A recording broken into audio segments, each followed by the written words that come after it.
আসসালামু আলাইকুম রহমতুল্লাহি ওয়া বারাকাতুহু। আমি মোহাম্মদ রেজাল হাওলাদার আপনাদের সাথে আছি।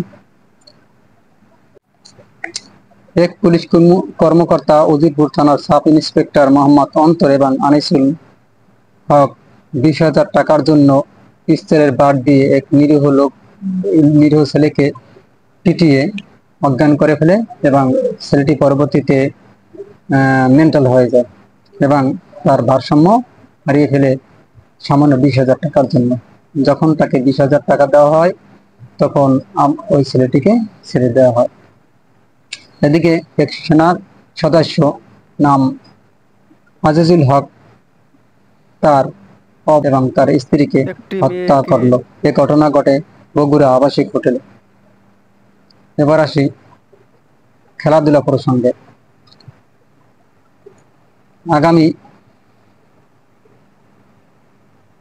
আগামীকাল বাংলাদেশ বনাম নেদারল্যান্ডসের টি-20 ওয়ার্ল্ড কাপ মধ্যকার ম্যাচটি রাত 8:30টায় দেখানো হবে। আশা করি 3টি পরিবর্তন নিয়ে বাংলাদেশ মাঠে নামবে এবং সম্ভাব্য একাদশ হতে পারে লিটন কুমার দাস, শান্ত, হৃদয়, সাকিব, রিয়াদ, মোস্তাফিজুর রহমান, তানজিম হাসান, সাকিব, তাসকিন আহমেদ, শরীফুল ইসলাম এবং জাকির আলী। ম্যাচটি খুবই টানটানা উত্তেজনামূলক হবে, কেননা বাংলাদেশের সুপার 8-এ ওঠার জন্য নেদারল্যান্ডসের বিপক্ষে ম্যাচটি জেতা খুবই দরকার। এবার আসি শোবিজ নিয়ে।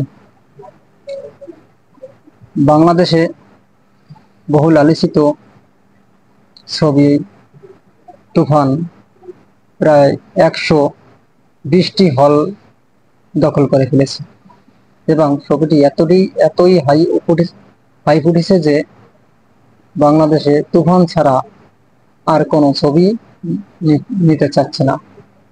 এবং প্রযোজক ইকবালের একটা ছবি আছে, তিনি ভর্তুকি দিয়েও ছবিটি কোনো হলে নিচ্ছে না।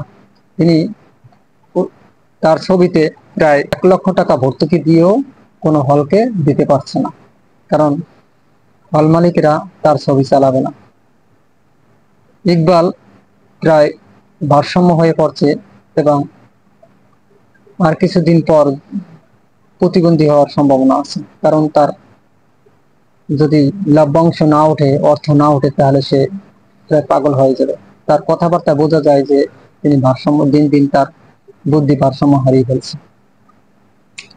এবার সেই আবহাওয়া, বাংলাদেশের আবহাওয়ার পূর্বাভাসে বলা যাচ্ছে যে আগামীকাল কোনো কোনো স্থানে